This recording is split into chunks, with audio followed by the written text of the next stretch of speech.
Hello, and welcome to Dark Hearts with Stacy Lee. Before we begin, please hit the like button if you like the video, subscribe to the channel if you want to see more from me, and you can also join my Patreon. We have a big goal there, and I will talk about that at the end of the video.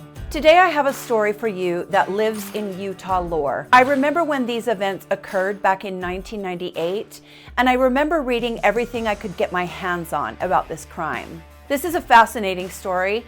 It includes a very eccentric man with a very unusual pet. It includes the Mexican mafia. It includes explosions and drug manufacturing. And it includes some of the most callous and gruesome acts I've ever heard of. This is the story of John Pinder, Rex Tanner, and June Flood. The story of Utah's Lion King. I'm your host, Stacy Lee. Let's get into it.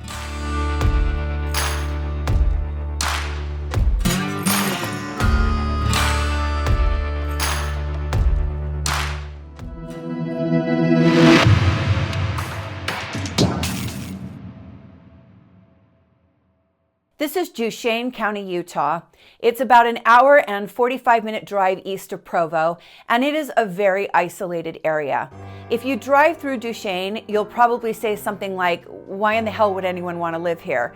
And that's just the way the people of Duchesne like it. They don't want new people in their area. They don't like outsiders, and they're happy to live where most people would not want to live because they either grew up there or they want to be left alone. Duchesne City has about 1,600 people living there, and the town motto is Gateway to Uinta Basin, which is a section of the Colorado Plateau surrounded by the Uinta Mountains. It's beautiful country, beautiful, harsh country, and it's populated by farmers and ranchers and people who work the land for a living. Rex Tanner was one of those people.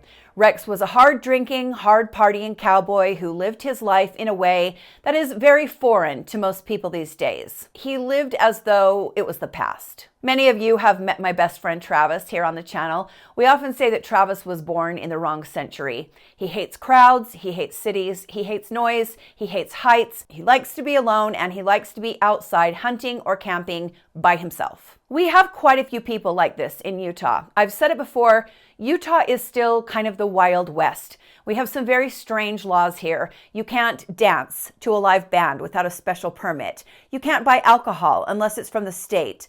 No building here in St. George, Utah can be taller than the Mormon Temple, at least downtown. And there's a reason Jason and I spend so much time in Vegas, just about 90 minutes from St. George. There's a lot of great things about Utah. It will ruin you on scenery forever. But there are also some things that are simply ridiculous. I would say one of the more unusual things about Utah is just how seriously a certain group of people take their lifestyle. There are people here who just want to be left completely alone. There are people that spend most of their time on the mountain in very isolated cabins, only coming down in the dead of winter when it's almost impossible to stay on the mountain. And there are a lot of people who hunt and fish and ride horses and spend time outside. I would say Utah is a place where the cowboy spirit really lives on. I think even more so, or at least as much as Wyoming and Montana. I'm sure there are people that would disagree with that, but you can very easily step back in time here in Utah simply by taking a short drive to places like Kanab and Orderville, little towns that were settled by my great-grandfathers straight off the pioneer wagon train. Rex Tanner was very much an old school cowboy. Not so much a Mormon cowboy, and yes, there are those as well, but definitely an old school cowboy. He spent most of his time working as a ranch hand on different ranches in the Duchesne area, and he loved just being on the back of a horse in nature, working with his hands. Rex has a son, but by 1998, he was living alone in the area, and that is when he met June Flood. June worked as a bookkeeper, an accountant for different businesses in the area. June and Rex struck up a friendship. I think it was probably romantic, but I couldn't verify that. They were both hard-living people who liked to drink and liked to do some drugs here and there, and they liked to live free and somewhat isolated. They were living in a little rundown house by the Strawberry River about 10 miles outside of Duchesne City. Strawberry River is a beautiful river known for fishing and fly fishing, and it sits in a stunning valley with massive rock formations and beautiful views. I couldn't find as much information on June as I did on Rex, but we know that she had been in the area for a while and that she and Rex met at a local bar. In 1998, Rex Tanner was working as a ranch hand on John Pinder's JHNP ranch. These are some photos of the ranch I found on Facebook. It's still operating and looks like it produces everything from beef to rocks for landscaping and building. Let's talk for a moment about John Pinder. John, the owner of JJNP Ranch, was a very eccentric guy and he had a temper.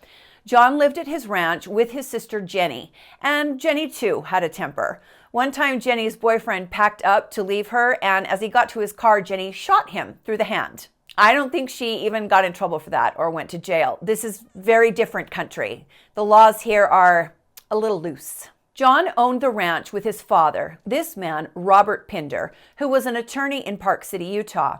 Robert passed away in 2016, but it's my understanding he was quite a successful attorney.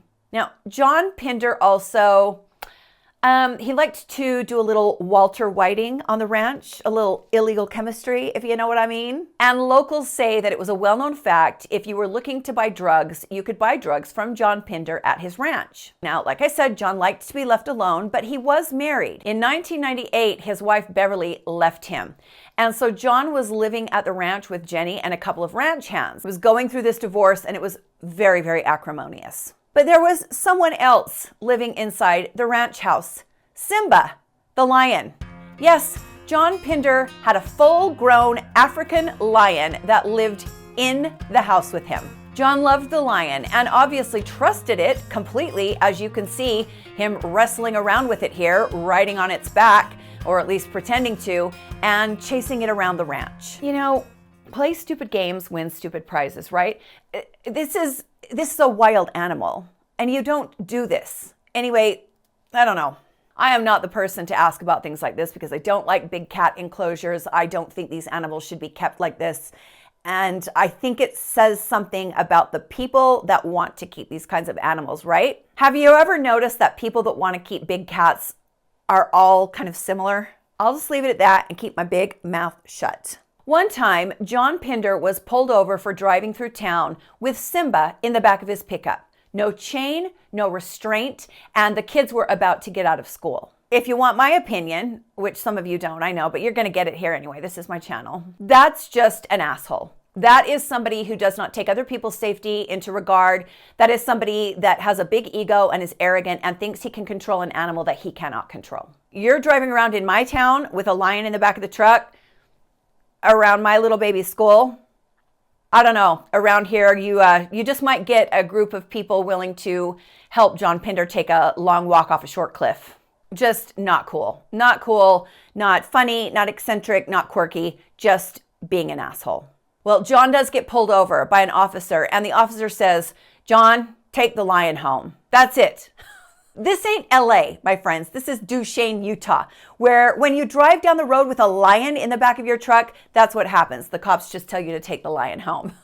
But suffice it to say, John was a very unusual man with an unusual lifestyle and more money than most people in this area. On October 28, 1998, a call came into the Duchesne County Sheriff's Office informing the police that Rex Tanner and June Flood had gone missing. At first, police believed the two had gone off to a party, but the caller was insistent that the police check. So two officers drove out to the little house that Rex and June shared, and what they found there changed their minds. June's car was in the driveway. That was the only car the couple had. The police let themselves inside the cluttered house. Rex's hat, the cowboy hat that he always wore, was thrown on the ground. Now, I'm sure some of you know some cowboys. They don't go anywhere without their hats. Beyond that, June's dentures were on the floor. June was very self-conscious about the fact that she had no teeth and she would never go anywhere without her dentures. Then the police noticed overturned furniture, and that's where they found some blood stains. There had been a struggle, and the police knew something very bad had happened in the little house, and they knew that they had to find Rex and June. The two cops then drive to the Pinder Ranch and knock on the door. Jenny Pinder and one of the ranch hands, a man named Dave Brunyon, answer the door. John Pinder is nowhere in sight. The cops tell Jenny and Dave that they're looking for Rex and June, and they really need to talk to them. As the cops go to leave, Dave Brunion says to one of the cops, "Give me your card and I'll call you when I hear something." Well, this cop was confused because he knew full well that Dave Brunion had his phone number. He and Dave had communicated, and the cop was well aware that Dave had his phone number in his cell phone. But the cop decided to kind of play along, and he handed Dave his card. The cop knew Dave was worried about what Jenny would think if he talked to the police. 2 hours later, Dave Brunion appeared at the police station. The police sat down with Dave as he began to talk. Dave was upset and he was scared. The police were not prepared for what Dave was about to tell them. Dave said he'd been partying a lot with the Pinders, and there were lots of drugs and other activities going on at the ranch, flying in sex workers and things like that. Dave told the police that he also helped around the ranch a little bit with odd jobs here and there. Then he went on to tell the police something straight out of a horror film. He said while he was walking around the ranch the day before, he started seeing bloody pieces of tissue. And at first he thought that some vultures had been in the area. And then as he continued to walk around, he saw a face looking up at the sky from a flat rock. The skin off of a face, just laying on a rock. Dave continued around the area and realized he was standing in the middle of a gruesome minefield with human body parts scattered for over 100 yards. Dave then said that John Pinder saw him and just kind of was like, "Yep, well," and then instructed him to start picking up the pieces and cleaning up the area. Dave went and got 5-gallon buckets and filled 2 5-gallon buckets with human body parts. This story was so wild that the police felt they needed to verify it. They needed evidence. So they put Dave in the back of their car and they hid him under a blanket. Dave didn't want anyone to see him with the police. Together, the 2 cops and Dave drove to the area just outside the Pinder Ranch. When they got there, the 2 small-town cops got out of the car and began to walk around. As soon as they did, one of them spotted the top piece of a human femur ball attached to a femur bone. Then one of them spotted a chipmunk eating flesh off of a human leg. The 2 cops called in for backup, and soon the place was crawling with cops and CIS team members. They walked the area for hours, and at the end of the search, they had recovered over 80 body parts in bits and pieces. What on earth had happened here? News of this gruesome discovery spread like wildfire throughout the town and then the region. One reporter claims she tried to get down to the site but wasn't even able to because so many townspeople had driven to the ranch to see what was going on. She said there was a huge line of cars leading up to the ranch. The first thought for most people was that John Pinder had killed his estranged wife, Beverly. Like I said, their divorce was very, very ugly. Things were not going well at all. John was worried that Beverly was going to try and take the ranch from him, or maybe half of the ranch. And that would mean he would have to sell it. He wouldn't afford to be able to stay there on his own and buy her out. This ranch was his whole life. He had built his whole life around this piece of property, and he wasn't going to let Beverly take it. And people knew that. But very quickly, the police located Beverly. She was fine. She wasn't hurt, let alone dead. So she wasn't one of the bodies they'd found in pieces. They knew at that point the bodies most likely belonged to Rex Tanner and June Flood. The cops spoke further with Dave Brunion, and he told them he was sure the bodies belonged to Rex and June. Why? Because a few days earlier, John Pinder had sent Dave, along with this man, Filomeno Ruiz, another ranch hand, down to the old Ivy house where Rex and June lived. Their job was to wipe the house down of fingerprints. Filomeno Ruiz Valencia was a 34-year-old Mexican national who was employed by John Pinder on the ranch that he owned. There were rumors all around the area that Filo, as he was known, was associated with the Sinaloan cartel in Mexico. There were all kinds of rumors that Filo's job on the ranch was to take the drugs that John Pinder was manufacturing and run them through the cartel. I don't know how much you know about the Sinaloan cartel, but not in your wildest dreams, no matter how big you think you are, should you ever mess with them. You would not imagine the cartel being in places like rural Utah, but that's actually where a lot of the activity goes on. With the information Dave Brunion had given the police, they knew it was time to talk to Filo.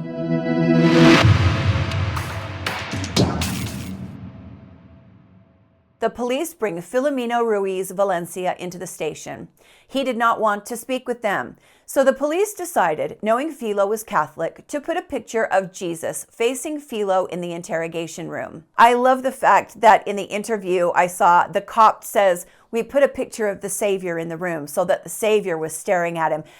Very Utah talk, very Mormon talk, always referred to as the Savior. Very seldom referred to as Jesus in the Mormon culture. I mean, he is called Jesus, but a lot of people say the Savior. So the cops leave Philo in the interrogation room staring at the Savior for a half an hour. And by the time they went back in to talk to him, he was in tears. He was ready to talk. Now, that kind of makes me feel like maybe he isn't associated with the cartel because those guys don't break this easily. But, maybe he was really religious. I don't know. Philo told police that he and John Pinder went to Rex and June's little house and simply knocked on the door. June answered and said, "Hi guys, how are you?" John said, "We need to talk to you." And then John and Philo went inside. Philo said that John was angry because he believed that Rex and June were pilfering money out of what was called the Lion account. It was a bank account that Rex and June had access to that was set aside specifically to purchase things for Simba the lion. Simba's food, his medication, his toys, that sort of thing. John was convinced that these two people had been taking a little bit of money out of this account.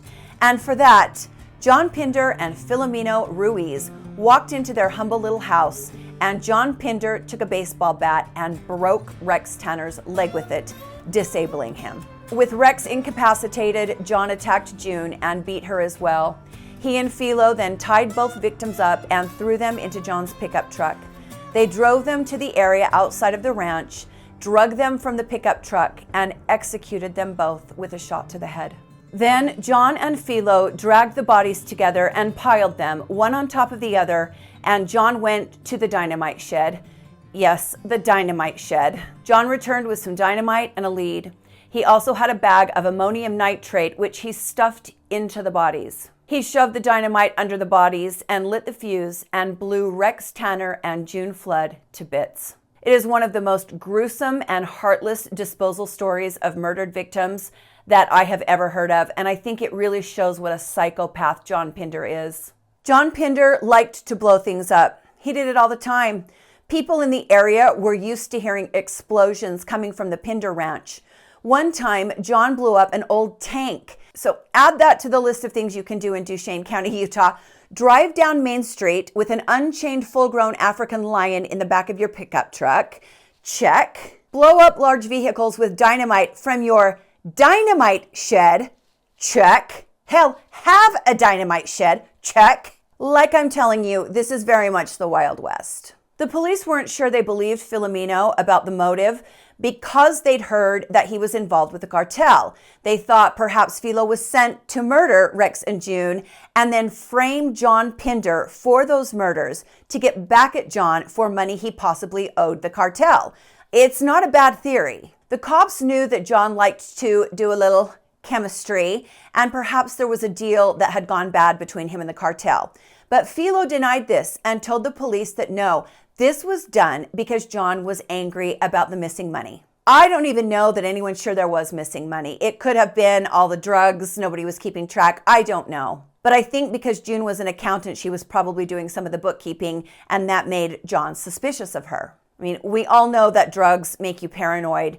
And I think when you're someone like John Pinder, he's already mean and paranoid, and the drugs just exacerbate that.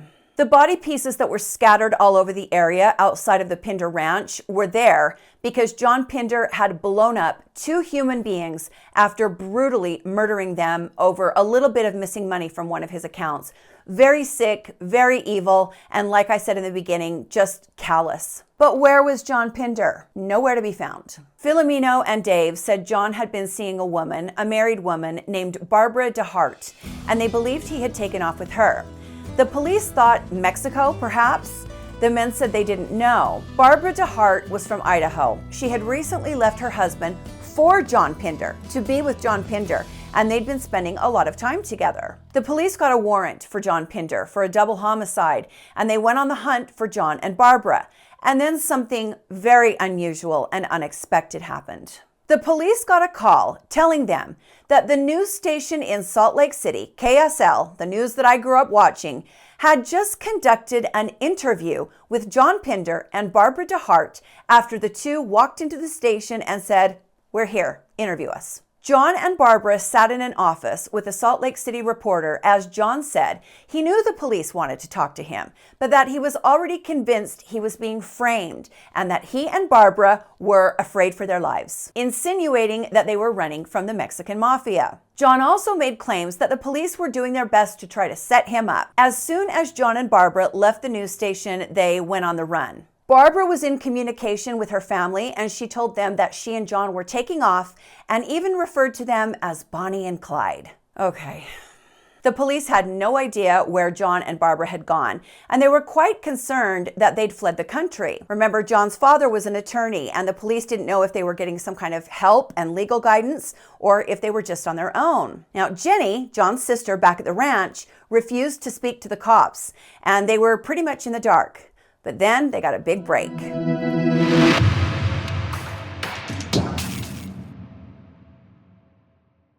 The police get a call from Barbara DeHart's daughter, Melissa, who was calling from Idaho.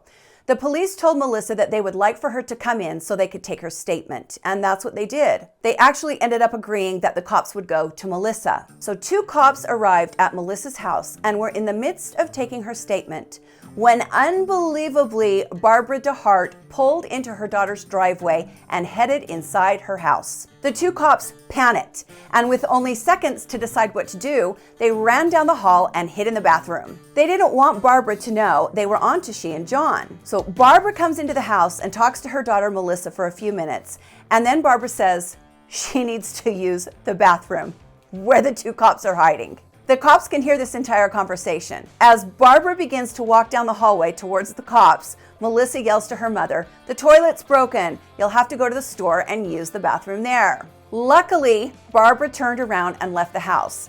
The police knew they didn't have enough to arrest her at the time, and beyond that, remember, these are Utah cops in Idaho. They didn't have jurisdiction. So Barbara and John are still on the run. The police next step was to feature John Pinder on America's Most Wanted. The TV show ran a short segment on the fugitive, and that brought a little more exposure to the case. But you got to remember, this is a little tiny rural part of Utah. It's not like a lot of people were seeing John. The police really had nothing to go on. They had no idea where John was, and then they got a phone call. It was John Pinder's attorney, not his father, and he told the cops that John was ready to surrender himself. The police took John into custody and sat down to interview him. Immediately, John blamed the entire event, the murder and the blowing up of the bodies, on Philo. John said Philo was on drugs, he was a maniac, and he was out of control. John said Philo wanted to get John in prison so that he could take over his ranch, and that yes, he'd helped Philo because he was terrified him and the Mexican cartel. John continued and said June and Rex had actually stolen money from Philo, not from him, and that's why Philo killed them. John was so confident in telling this story too. He was a man who always got his way and thought he could talk his way out of anything, including this. We see this so much in the true crime community, but John didn't know that Philo had already talked to the cops and taken them to the dynamite shed and told them everything they needed to know. A neighbor of John's then came forward and told the police about the regular explosions at John's ranch and said everyone in the area knows John Pinder likes to blow things up. He had a real obsession with dynamite, and he even told people that he could vaporize a human being with dynamite. Well, he sure didn't do a very good job of that. I mean, I don't even think that's possible, but just an arrogant guy. Philo even told the police what John was wearing when he had beat Rex and June and then blown them up. He'd been wearing a leather bomber jacket with the American flag on it. And the police had found that jacket in the ranch home and it had blood on it. Then the police found some additional evidence. As John and Barbara were leaving the news station, a cameraman had followed them to their car. As they were driving away, John had his window down and the cameraman kind of stuck the camera in the window and said, "John, did you kill those people?" And John said no. And then Barbara leaned over from the passenger seat and said to the camera, "He was with me all night." "What night, Barbara?" If John wasn't there and had only heard that people had been killed on his ranch and was running because he was scared of his life, how do you even know when this took place? How would Barbara know what night they were even talking about? These people always think they're smarter than everyone else and they can get away with anything. The truth of the matter is their ability to keep their big mouth shut is very often what gets them in the most trouble. Wow, I feel attacked by myself. I can relate to my big mouth getting me in trouble. John Pinder went on trial. He showed up looking like this, a businessman in a suit, a far cry from the meth-cooking, tiger-wrestling hillbilly he really was. The attorneys grilled him, but his story was that the entire thing was a setup, that Philo had committed the murders because Rex and June stole from him, and then he set John up for the murders so he could take over John's ranch. Now, John obviously had no paperwork proving this. Philo would obviously need some sort of documentation once John was in prison, if this was the actual plan, right? It's not just, oh, this guy's in prison, I'm gonna take his ranch. No agreement or paperwork existed because that's not what happened. John's story was pretty full of holes from the get-go. The jury didn't buy it either, and John Pinder was given 2 consecutive life sentences. Filomeno Ruiz Valencia got 5 years, a much reduced sentence for his cooperation. John Pinder was sent off to prison. In 2005, he filed an appeal that made it all the way to the Utah Supreme Court. He wanted a new trial based on his position that the police had altered a 911 call played at the original trial. It's been very trying on our family. He's a very good man. A man who was convicted in a double murder hopes new evidence will grant him a new trial.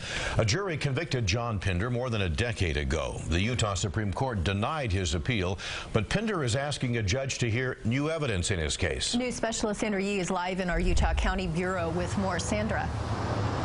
Well, Lori and Bruce, John Pinder says that he is not a murderer. He does admit he helped the man who actually committed the crime hide the bodies out of fear, and his attorneys say with the new evidence, a reasonable jury would not convict him. He's an innocent man that's been put in prison. John Pinder smiled and waved at his family as he walked into a Provo courtroom. There's been a lot of heartache. We miss John. John's a very, we're a very close family. Before the 1998 murders, Pinder gained notoriety in Duchesne County because he owned an African lion as a pet. He's been in prison since 2000 when a jury found him guilty of kidnapping and killing 2 former ranch employees with the help of a ranch hand. His attorneys say Pinder was framed, that law enforcement altered the timeline of events and other evidence. They also say 2 prison inmates will now testify that the ranch hand, Filomeno Valencia Ruiz, confessed to doing the killings. Ruiz took a plea deal and was paroled in 2008. My concern is to make sure that John Pinder has a fair trial, and if he was convicted, he was fairly convicted, and we believe he wasn't. But the state says Pinder is recycling old arguments, and if any evidence had been doctored, a reasonably diligent attorney would have caught it. If there's any chance that this happened, they would have discovered it, and the fact that there was no indication that any of this happened means that it didn't. Rex Tanner and June Flood were the victims. Rex's brother says Rex was afraid of Pinder. He says Pinder shouldn't get a new trial. He just wants to put the case behind him. John did it. I agree with the jury 100%. The court heard the appeal and denied it. John was sent back to finish out his sentence. Another appeal made it to the Utah Supreme Court later on, and that court ruled on it in July of 2015 in a 5-0 decision. They rejected all of John's arguments and stated that his arguments were, quote, seriously wanting in credibility. The court ruled that there was no new evidence, and therefore it upheld John's double murder conviction and denied him a new trial. John is currently being held here at the Utah State Correctional Facility in Salt Lake City, Utah, eligible for parole in November of 2028. When he comes up for parole in 5 years, he'll be almost 70 years old. Even as an elderly man, John Pinder will still be dangerous, and I highly doubt he will ever see the light of day. Any man who can walk into a little house shared by 2 people barely getting by and take all that they have just because he can is a man that should be caged like the wild animal that he is for the rest of his days. The wild animal he did not cage. A man like this should be locked away from anyone he can hurt, which in John Pinder's case is anyone who crosses his path. Thank you for joining me today on Dark Hearts with Stacy Lee. Please hit the like button if you liked the video, subscribe to the channel if you want to see more from me, and you can always join my Patreon. By joining my Patreon, you keep the channel going. But we also have a big goal. We would like to raise money to donate to police departments that have cold case DNA in storage that cannot be tested because there's no money to test it. The kits cost between $500 and $750 each to test. If our community donates $1 a piece, we can test 2 pretty quickly. Next week, we're going to officially start all of this. I'm really excited. This has been my goal for so long, and you guys are helping me make it come true. I'm so proud of us. You can find me on Patreon under Dark Hearts with Stacy Lee. I sure appreciate you. Thank you so much for spending a little bit of your day with me. Stay safe, my friends, and be kind to each other. And I will see you next time on Dark Hearts with Stacy Lee. Bye.